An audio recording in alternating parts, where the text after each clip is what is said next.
Hello and welcome back to another episode of Dr. in a Bikini. Get ready with me in my hotel room edition. I am starting first, literally rolling out of bed. I'll figure out this hair situation in a second, but I'm going to start with my electrolytes. I packed these on the road. It's actually one of my main tips today that I'm going to talk about as far as ways that I stay on track on the road, some of my favorite things to do, some things admittedly that I have not done. So yeah, this is one of the things. I actually give this to the dancers. Oh my gosh, where is it? There we go. The Ultima. I love the pina colada flavor, but I also, when I was deep in prep, I really liked the blue raspberry flavor because I feel like it reminded me of like a movie theater icy. So whenever Connor and I would go on dates, it made me feel a little less sad if I put that in my water. But hello, I hope everyone's doing good today. It's been a fun week. It's been a long week. Very eventful week. I have some stories and I have some questions to go through from listeners, so I'm gonna go over those too. But first I'm gonna figure out this hair situation. And also, if you're watching on YouTube, can you help me? Why is it that there's always one or two of these like hair rollers in the back that comes out? No matter how I roll it, always comes out, and I find like two little wads underneath me, and then it's just I end up having to use heat the next morning anyways, so it kind of defeats the purpose. But the other ones seem to be, they understand the assignment okay. But yeah, so today's episode, I'm for sure going to talk about, like I said, some tips on how I stay on track on the road. I'm going to go into some of the questions which were about life on the road. And I did have a question from one of my friends who's a competitor too. She's super sweet.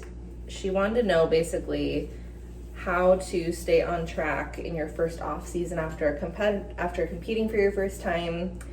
She had a few really good questions too, so I'm gonna go over those. And what is happening with my hair? This is not okay. Shannon? Okay, I was like, I had one job, and that was to make sure everything was in here, and I thought I forgot my brush. And I was like, you had one job. Oh no, this is so, wow, I'm really glad I'm documenting this on camera. So good. That's okay, you know, at least y'all are gonna see that it's a process, right? Not that I am a beauty specialist by any means, but you know, we're gonna make do. Let's go into the first story time. Okay, so this one's lighthearted, and then I'll share kind of like a funny, I guess it's funny. The picture's funny, so I'll have to share the picture if you guys want. But first, I will say, like, on a lighthearted spiritual note, because you know that I always like to share those. You're probably like, why is she curling that piece? I swear. So you know how, like, in the front, we have, like, certain frames we need, right? And I don't think the curlers ever get it right. So, again, one more time. If you're in the comments and you do these rollers, overnight rollers every day, and you love how they turn out, and 100% of the time you never have to make adjustments, please let me know, because sometimes I'll do the exact same thing and it turns out flags, fire, love it. Other times, like this morning on camera, it's like, ooh, hope you made time to use that flat iron, girl, ooh. So yeah, okay, story time. Oh my gosh, where was I going with that? So this is what happens when I document on video and get ready and talk at the same time. So you're in for a wild ride, my friends, especially first thing in the morning, pre-coffee, oh my God. Spiritual things, that's where I was starting off. So I will say I don't want to say a hard day, because I almost feel guilty if I say, I know it sounds funny, but I almost feel guilty with this experience if I ever admit that I have a hard day or a low day. You know, I'm sure some of you can relate. It's like, especially when you feel like what you're going through is not necessarily like anything super troublesome. So, but I also, if I were speaking to myself like a friend, I would say, you're okay to feel how you feel. Don't invalidate your experiences. So I will say I kind of had like, ironically, I had a day where I felt like I wasn't doing enough. Like I thought I was maybe not making the most of my time, or, you know, not exploring enough, not doing enough business stuff, just good old fashioned classic Shannon let's be super hard on ourselves for no reason, even though you're literally doing all the things right now. But internally, I'm like, I can do more. So I was having a really tough day because I just felt like I needed to have all the answers between, my future, what's after tour, and mind you, perspective here. We're not even 3 weeks into tour. So Shannon needs to calm down because that's not a fair expectation to put upon ourselves. So I had a little tarot reading with myself in the morning. And it was just, okay, look at this. If you're on camera, what is that? Like, what did I do wrong? And it's right in the front of my face. It's terrible. Oh my gosh. Like I said, wonderful day for me to be doing this on camera because it's usually not this bad, but today, giving you content. I won't go into the entire reading, but you know how sometimes you have those moments of truth?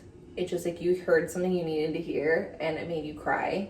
It was one of those like weight off my shoulders moments because I really felt like I was getting the reassurance I needed and just permission to play. And that was part of the inspiration behind today's episode because I think sometimes we just forget that and we need to give ourselves more permission to play.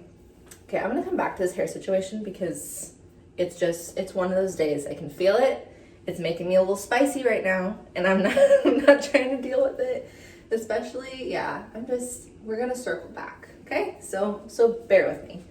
Let's go ahead and go into really quick what I'm using. So if you are on my YouTube, I already did a little quick cleanse before I jumped on the camera this morning, just because I like to feel nice and moisturized and awake. So I did use my Glow Recipe avocado cleanser. I got this in like one of those little gift packages on Sephora in the store for Christmas. It was really cute. So I really liked these Glow watermelon drops. So they're watermelon niacinamide dew drops from the Glow Recipe. I got the mini. I went back and I got a full size while we were on tour, but it came with this guy, the avocado cleanser, the niacinamide drops. It has a toner, some eye cream, and a little texture. I'm trying to show you here. Strawberry Smooth, BHA and AHA.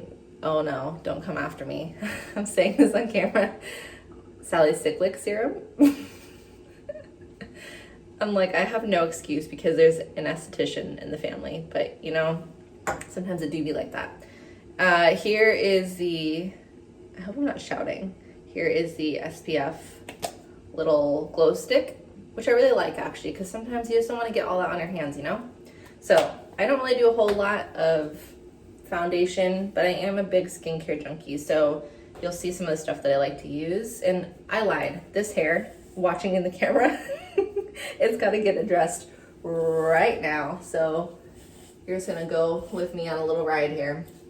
Okay, while I am dealing with the Hot Mess Hair Express, let's go into some of the questions. So the first one I got, it was pretty plain and simple. How is it sleeping on the bus? I'm going to start there because that's the funny story. So I try and be as truthful but respectful and polite on this podcast as I can. I'm just gonna share what happened here because I'm still a little in my feelings. It's me trying to be respectful. I'm still a little in my feelings because I understand why the change needed to happen, okay? So I'm on a great bus. I love my bus. Love the people. We will be having an addition to the tour. So we have Joey and Jenna coming back on the tour. Well, when that happens, we need to make space on the bus, right? I get that. 1 + 1 = 2. Math. Well, because I am low man on the totem pole, and I am allegedly 5'3". Apparently I grew. After competing, I grew. I'm now 5'3.5". I don't know what to do with life. I've been 5'2.5" since 7th grade, but now I'm 5'3.5". So thank you, vegetables, I guess. So because I am my general size and I'm new on the totem pole, it was voted that not voted, I should say it was stated by somebody in charge on the bus, that my bus gets converted from like the nice to spacious, because we all had like condo style bunks, meaning it was one on top of the other. That was so nice, let me tell you. Now, my area, it got converted to 3, which again, I feel so bad complaining because this is the conditions of like the other bus, both buses, okay? So I understand I'm being a little diva-like right now, but you know, when you have something and then it gets taken away.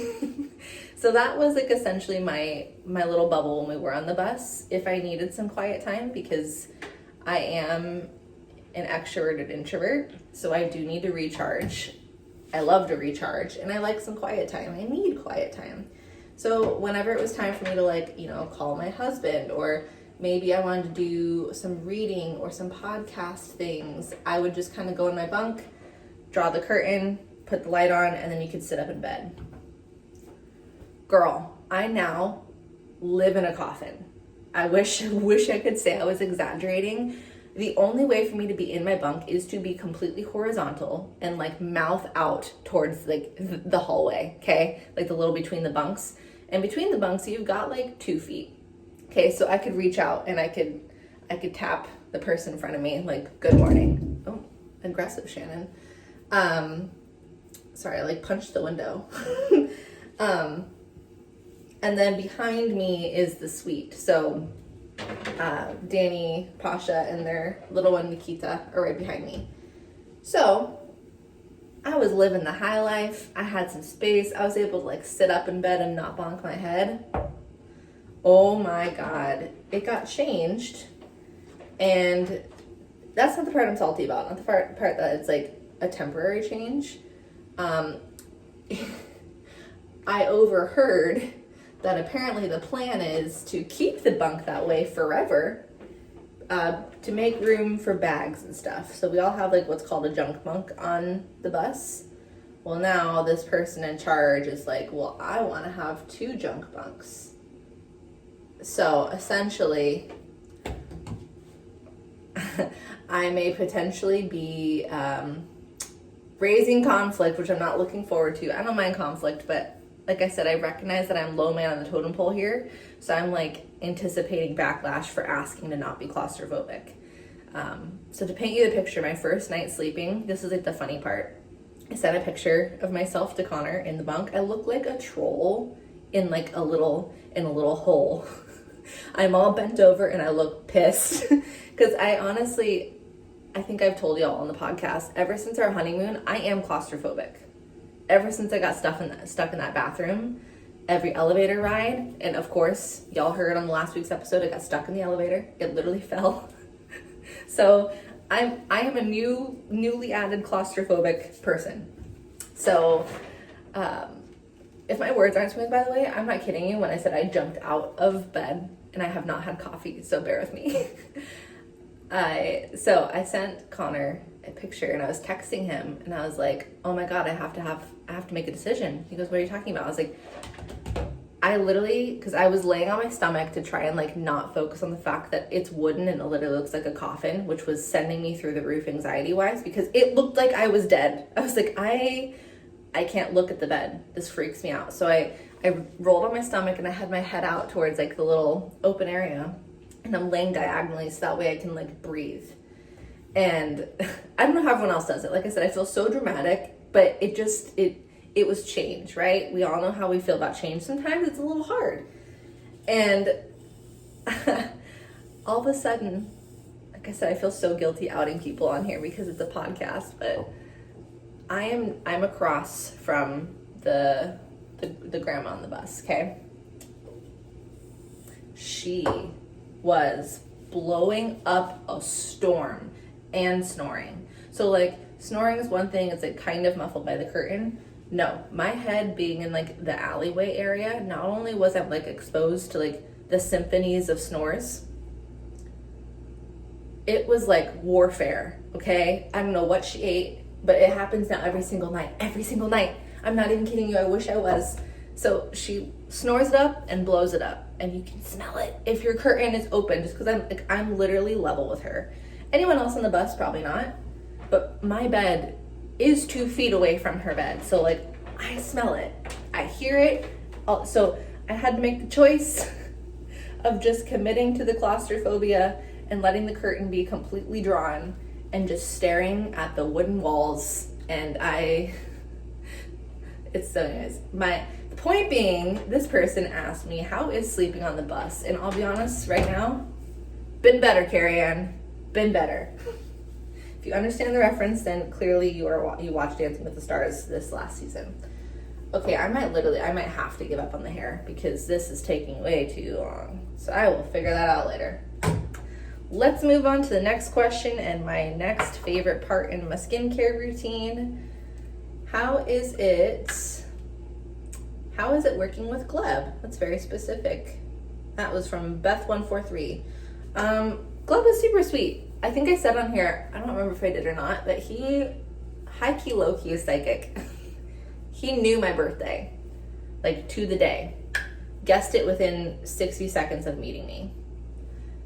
Literally all I said was, hey, what's that astrology tattoo on your side? And he goes, Virgo. I was like, you're a Virgo? He goes, no, you're a Virgo. And I'm like, sir? I am a Virgo, how'd you know?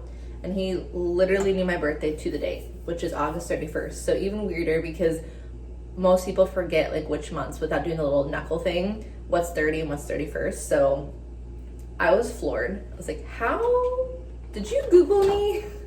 You for sure Googled me. There's no way. And he's like, no, I just got a feeling. It was my grandpa's birthday. And I was like, oh, wow. So yeah, he's very like spiritual, I would say. And he's very relaxed. I'd say he's very relaxed. Very, very in tune with like being chill. So and it was really cute. Brooks has visited us, oh my gosh, a couple times, and she's also so nice. I met her this week. So beautiful in person, so kind. I didn't like interact with her for like a prolonged period, but really, really nice. So yeah, working with all the celebrities has been really fun. I feel like everyone's really respectful. Everyone's different in their own way. So literally has not been an issue at all. So I appreciate that. Let's see, next question. How is travel like when on the tour? Okay, so in general, travel is really good. Again, I had a little bit of a bone to pick the other day, but it had really good intent behind it, so I don't want to complain. Long story short, usually if we're in one city for one day, we typically don't have a hotel room. We just have the bus. There have been some exceptions to that, like if it's a casino, then typically, like we were at a casino for a day and then we were granted like day rooms, and I was so shocked, but I totally didn't pick up on that. So I lugged all of my luggage to the room because I was like, oh, hotel equals sleep. No, sometimes hotel means day room. So, which that's like a really luxurious problem to have. So, but for when we go from a city, so let's say, I couldn't tell you without the list in front of me, but let's say we were in New Jersey for one day. So then we went from New Jersey to New York. We were just on the bus overnight because we were there just for a day. And then when we wake up in the new city the next day, basically the tour manager will ask us, hey, who wants to get woken up to go to the hotel room? Who wants to keep sleeping? And I was like, day off, I want to keep sleeping. Hell yeah, banana bread. If you don't get the reference, just keep moving along. I got woken up anyway. I was so salty. It was like shaking the curtain, tapping, Shannon, are you awake? Shannon, get up. Shannon, are you awake? And again, usually I really try to be super polite, super respectful. Like, you never know what people are going through. So I really try. This was unfiltered, just woke up, Shannon. And it was just like the question, Shannon, are you awake? Are you up? Are you awake? And finally I was like, no! I feel like maybe I didn't bark it, but I felt like I barked it. It was so guttural in response because all I wanted was to sleep. I was so mad. But usually traveling is actually really smooth. It's not a big ordeal. They've got it figured out. So we go between sometimes sleeping on the bus, sometimes sleeping in a hotel. But it's pretty simple. I will say the travel, as far as being someone who's, because I'm not cast, but I'm not crew. It's a weird medium. What I mean by that is like crew, you think of like production, the people setting up, lighting and dealing with all the logistics, and then the cast is like the talent, right? I'm definitely not the talent, but I'm also not the crew. What I mean by that is I literally, my schedule is the cast schedule. So they sleep, I sleep, they eat, I eat, they're in rehearsals, I'm waiting on standby.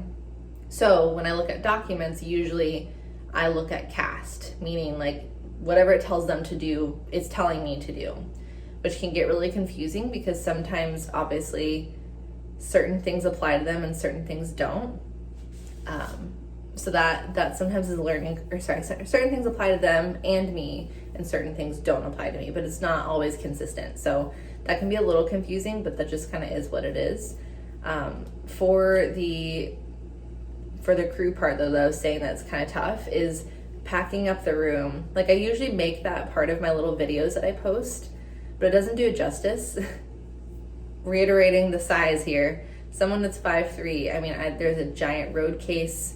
Usually the things that I need to unpack, because crew has a job to do, usually get stuck like on top of the road case. So if you ever see me, it usually looks like trying to like jump and reach and lift. And so each day when we travel, we unpack in the new venue and then we repack like a madman, which sometimes can be super smooth. This week was not super smooth. It was usually kind of crazy. So anyways, what's the next question? How has it been getting a routine down in a different city every other day? Ooh, this is a good one. So, and I'll go into this too once I get into like the bigger question that was left for me, like competitor wise. How has it been? I would say it's getting easier because for my people that work on the road, I'm sure you know, sometimes it just feels near impossible to stick to your routine. Some people, they're really good and highly adaptable, especially if it's like for a short period of time. I will say like it was humbling trying to pack for 3 months and then also trying to get my routine down when my schedule is never the same. And you don't always know until the day before. So we do have like a general, one second. We do have like a general outline of how things are supposed to go. Like let's say, for instance, let's say we were in Phoenix tomorrow and it said we arrived the night before, and then let's say because some changes need to be made now the day before, some like rehearsal things are being added. So before I may have been open from 12 and on, but now if I see that the dancers, if they have rehearsal from 12 to 2, then maybe I'm actually available to them a little bit earlier just in case, because sometimes people want to get into me before their day starts if something is hurting them. I'm going to start with some actual makeup here. So it can be a little tough routine wise was my point, like trying to figure out time for you. And I think also I had to lift the expectation that just because I'm going to all these places, and I'm sure people who travel on the road regularly are going to say like louder from the back when I say this part, but just because I'm traveling, it does not necessarily mean I will or have to make the time to go explore a whole bunch, because I think I have the best intentions. Like you hear, oh my gosh, you're gonna be in Portland, Maine. That's so cool. You have to go check out, all these landmarks, these museums. Excuse me. Oh my gosh. So yeah, I think you have the best intentions of all these things that you want to do, but I think not being hard on yourself if like everything doesn't get done, and not just travel wise, but like routine wise too. Because I did originally pack, a bunch of protein bars and some protein powders. Well, sometimes I'm not in a place with potable water to wash my protein shaker, which would be fine if I could just use water bottles, but not everywhere is Phoenix, Arizona, where you can find water everywhere. Water bottles, water fountains. So a lot of times, like the water I do have, I kind of have to conserve it because sometimes our bus isn't totally stocked up. Sometimes the hotel, it's like you have to pay to have the water bottles. So it can be kind of tricky even with basic things like sticking to my water because it's not nearly as accessible in a place that you're familiar with. I'm sure there's like a routine in each place, but you gotta understand I'm in most places for 24 hours, max 48 hours. So sometimes I don't realize something was there the entire time until we're literally leaving. And I'm like, oh my gosh, no. But I think just doing the best you can as far as like getting a routine down. So, again, I hope it doesn't sound like if Connor were here, he'd be like, stop that. It's not that I'm trying to complain, but I'm just sharing the very real, what's the word? Speed bumps, I guess. Yeah. Because I wouldn't say that they're setbacks at all, but the real speed bumps along the way that can get in the way to getting everything done.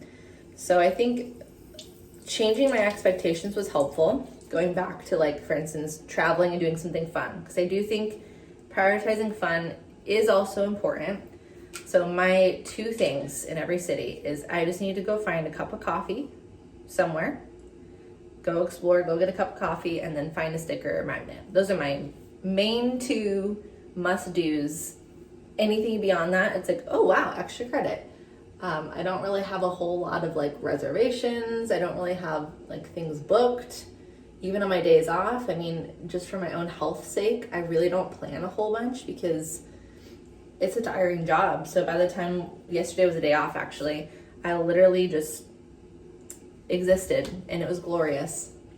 And then also just making time to do, I guess I can get into this a little bit later because these are also some of my tips for the question that was asked me. So, how's it been getting a routine down when you're in a different city every day? Short answer, long, is it's been challenging, but it's doable. And I think it's just you have to set your bare minimum expectations of what you will, no matter what, get done. So that can be, your rest. That can be water, like I said. Like, no matter what, I'm going to be on a mission to find my water.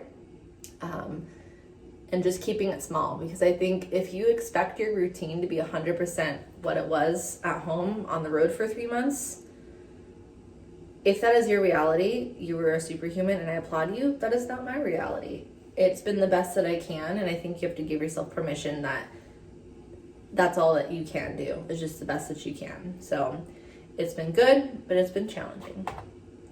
And let's see. Last one, then I'll go into the prep one. What is it like living on bus with a toddler? I honestly probably get asked this from people every single day and I glaze over it because I don't know, all my mama friends out there, I feel so bad because, babies are gonna cry. Babies are gonna have like their moments, just like us humans and adults have their moments, right? And sometimes when people learned that I was on a family bus, they were like, oh my God, that's great. Like, that's going to be awful. And I'm like, it's really not. I think she's an angel. I think her parents are angels. And I think we need to give babies more grace when it comes to that, because more so the moms, because, you ever see like a mom in Target and they're just trying to like get the one thing for them that they wanted that week. Or like maybe that was like the one time they could get out of the house.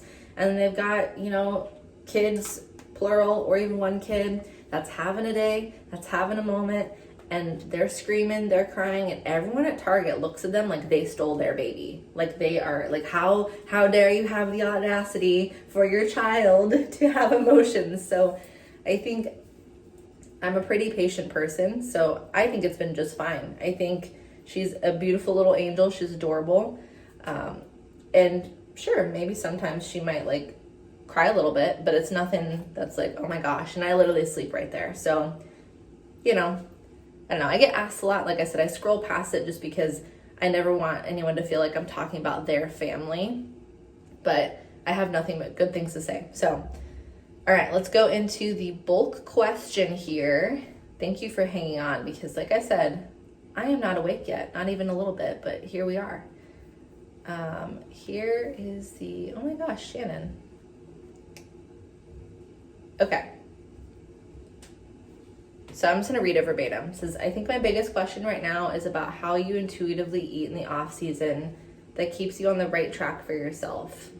And then also, how has that changed over the years from where you started to now? And then she kind of branches off into another question. So I would say how I eat intuitively in the off season. First off, I am so thankful that my coach and I practiced intuitively eating prior to this tour. Because I think that would have been really stressful for me. I think anytime it's our first off season, again, something new, it's stressful because all we know is what we've been familiar with for however many weeks or months. So when we go from one extreme to we see all these pleasing changes, I guess, like it might be easier to be fond of like, oh wow, look at, I'm leaner. Ooh, you can see striations. Ooh, you can see my veins. You know, and it's challenging, don't get me wrong, but I think it can be a bit more satisfying for people. So when it's our first off season, it's like, oh, how in the world am I just supposed to be 100% okay with no emotions at all about all these changes that are happening in my body? And how do I not hyperfixate on food? And I think that's really challenging to do. It takes practice, it takes years. So going into the season, this will be my 4th season. So I've had quite a few different experiments as far as, you know, different peak weeks and different dietary changes, different macros. And last year, my off season, I didn't have really any specific tracking at all. And it was pretty successful, but I would say this off season, for whatever reason, has been the most successful. And it's been the craziest. So I'm not really sure why, but I will say I think part of it is honestly just the stress of the familiar. If something was unknown, like if this was my first time and going on tour, personally for me, just because I know my body's response to stress, I would probably be, you know, hyper fixated a bit more on the changes in my body. I'd probably be a bit more stressed and more anxious, maybe like hyper fixating on food more. But I'm really thankful that I'm not, was my point of that. So I think my major tips is, and it's really not rocket science. I think really less is more. So you'll hear a lot of podcasters say the same things, but I think building around your protein is really the first thing. So let's say if you're like me and you're working on the road, or maybe like food is provided for work function and you did not have the ability to meal prep. Like for me, yes, we have like we have a microwave on the bus, and then we've got like this little warmer thing. It looks like a tortilla warmer. It's not mine. I don't even know what it is, but point being, I'm sure where there's a will, there's a way. We can meal prep, but like I mentioned earlier, meeting myself halfway, I barely have any time to make sure I get sleep right now. And that's just with my work schedule, which sounds nuts, but to put it in perspective, let's say noonish, so my day will start as far as being prepared PT wise. I'm on call and I am working. The latest I've worked on a patient was 11:30 at night. So by the time I pack down the room, get onto the bus, get situated, which that's kind of a whole thing too, because you can't use the water on the bus because it's not potable. And if you want to shower, you have to do it at the venue. If you need to brush your teeth, you need to do it with like water on the bus. If you want to wash your face and all that with my actual products, doing that in the venue. Otherwise, if I didn't get time, I literally use my little makeup wipes and then put moisturizer on, which I don't love, but it's something. So that being said, my sleep schedule is super different. I'm going to bed at like 1:30 in the morning. And then I'm really trying to make sure I'm up 8:30, 9 o'clock, which some days is really hard. My body does not want to get up, and sometimes I listen to it. The latest I've ever gotten up was at 10, and I was mortified. I was like, oh my God. So when you do the math and you're layering up for the day, and sometimes when we get up, say if we're on the bus, that it doesn't include the time to like get your luggage from underneath the bus, get into the hotel if we're in a hotel, I need to make sure my room is actually physically set up and unpacked again in this new city. So unless I like for some reason was able to go to bed really early night before and wake up, I don't always have more than a couple hours to myself. So that means calling loved ones, maybe going to the gym, having quiet time, reading a book. You just kind of have to pick your poison. So anyways, eating intuitively though, I think my point to that was like, I don't always, or have not yet figured out how to have the option to meal prep. So these concepts I really have to focus on to keep me kind of on track and successful when you don't always have control over what food is in front of you. So we usually have catering, and I will do a lap of everything first just to see what there is. And then I try and just make the best educated decision that I can. So I look at what proteins there are first. If I see one that's like, you know, in like a whole bunch of sauces, or it's got a whole bunch of stuff going on, versus like if I see something that's a bit more predictable in nature with protein, like sometimes there was like a glazed salmon. If there's that for lunch, I usually grab it because I don't bring fish onto the bus. But if I see it at lunch for catering, then I usually try and hop on that because I do like salmon, cod, but usually there's some sort of chicken available almost all the time. So yeah, just start with your protein and then build from there. And I'd say you want that to be kind of the bulk. And then even when I'm eating, I literally start with my protein because that does kind of make you feel a bit more full.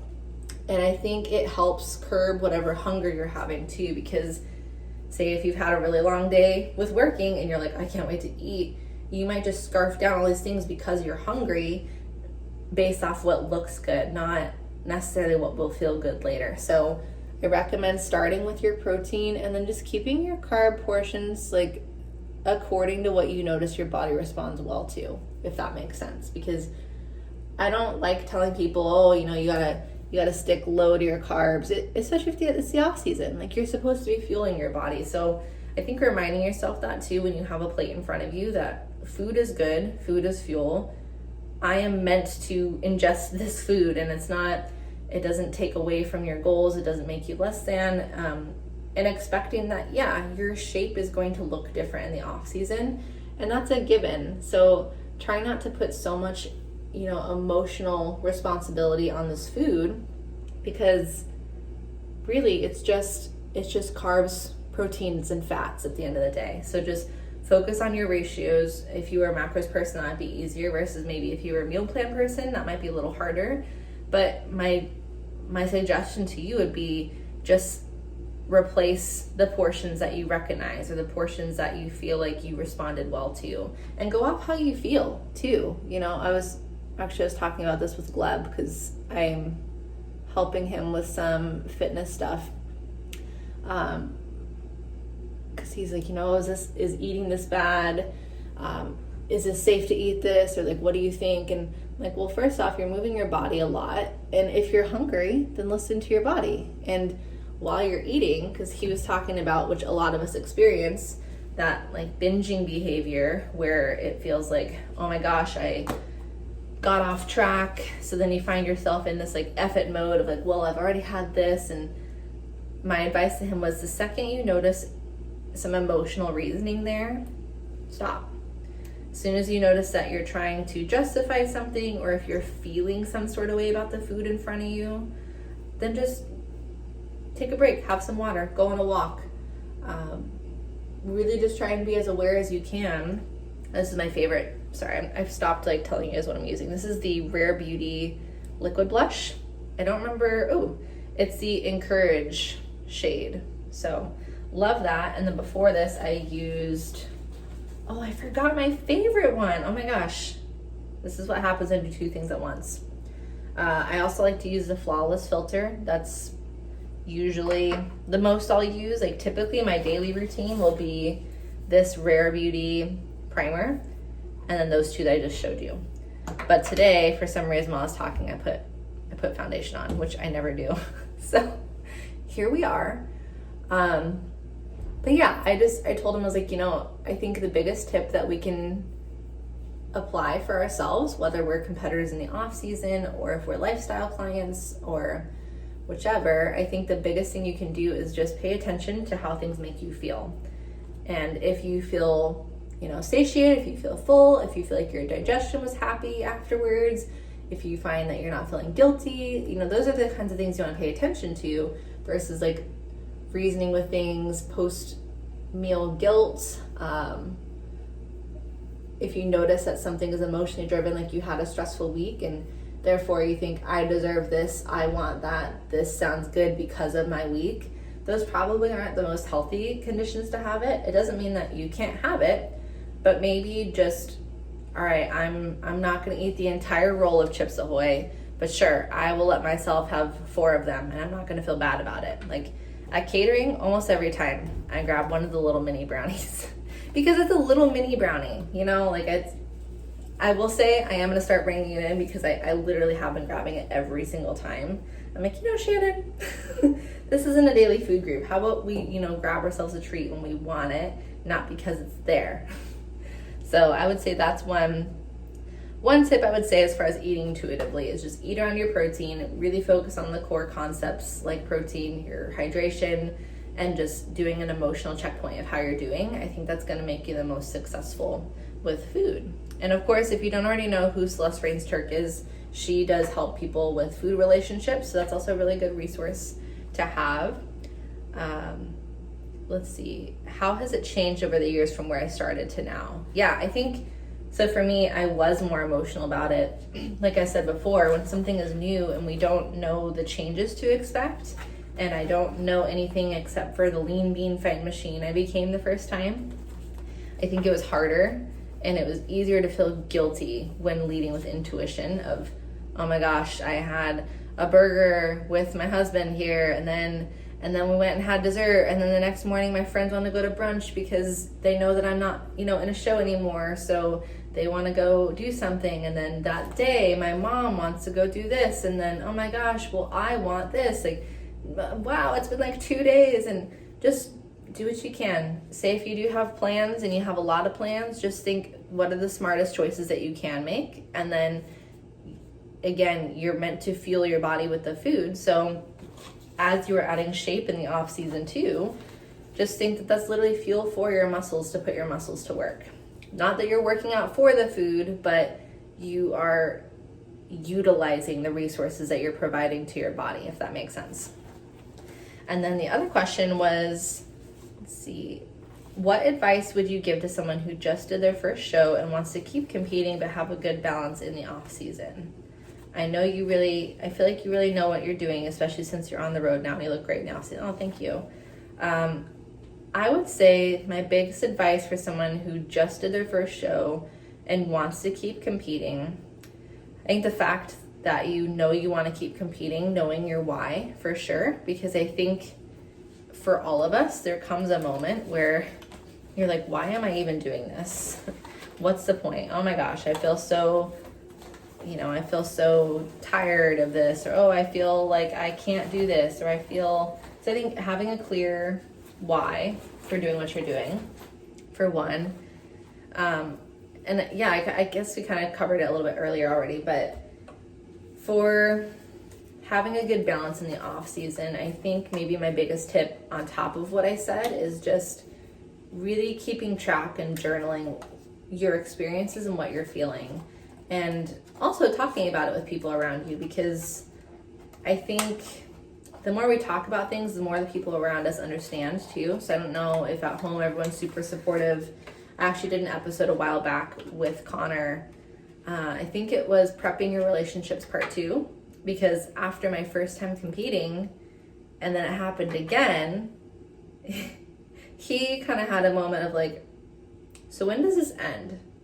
And obviously I couldn't just say never, but we did have to have an honest conversation about my why behind doing what I'm doing. And I had to be very vocal about being thankful for, 'cause some of the changes that he was making with me too, as far as maybe expectations of what Shannon does, or like my normal, right? Because I think before we were fresh in an apartment and we weren't really cooking a lot. we were eating out all the time. So going from that to, I went into this big lifestyle change.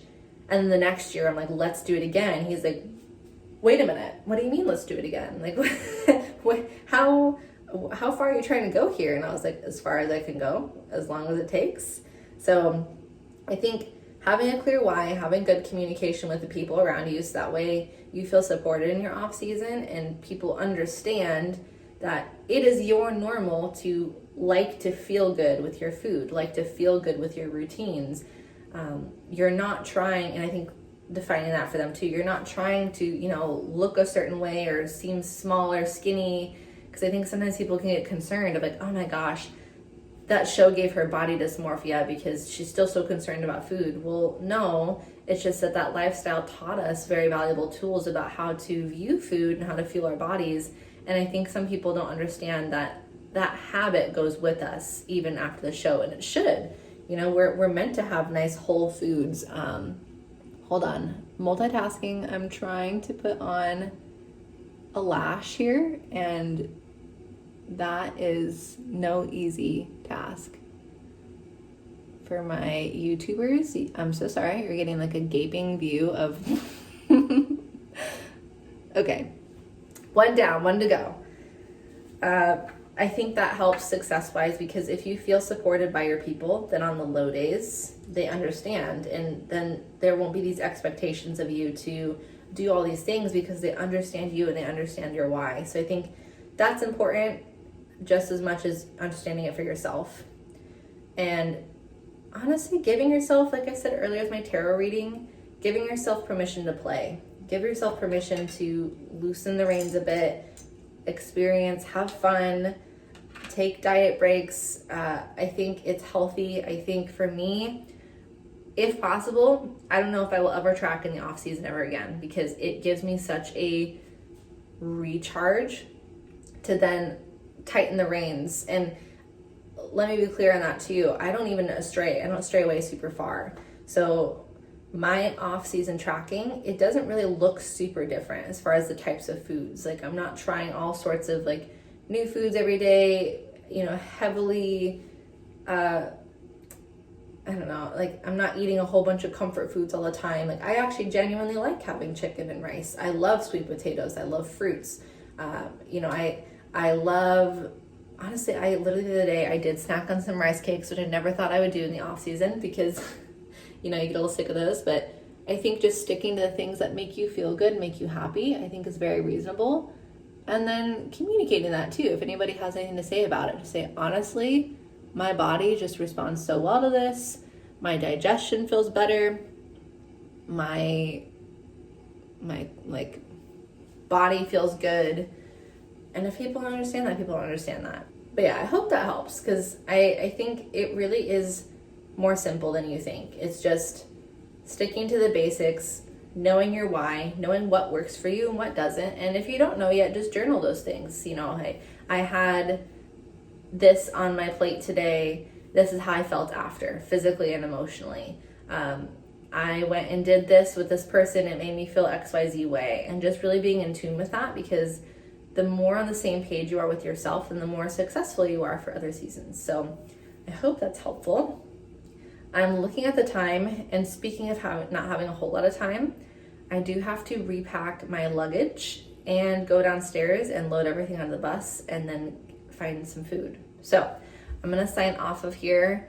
My hair is just gonna have to be what it is today. Sometimes I do be like that. But thank you for tuning in for my video. Thank you for being patient with my sleepy words. I appreciate you. And any questions that you have, any fun stories that you want to share, make sure to send it to Dr. in a Bikini podcast. And if you don't already, make sure to follow all of the shenanigans on Instagram, or Dr. in Bikini comes on the search engine too. And then Dr. in Bikini on all other platforms. And I appreciate you for taking the time to share these episodes and tag me. I appreciate it more than you know. And for those of you sending me screenshots of your ratings too, that really does help me quite a bit. So thank you so much for listening. I hope that you enjoyed today's content, and I will talk to y'all later. Bye, guys.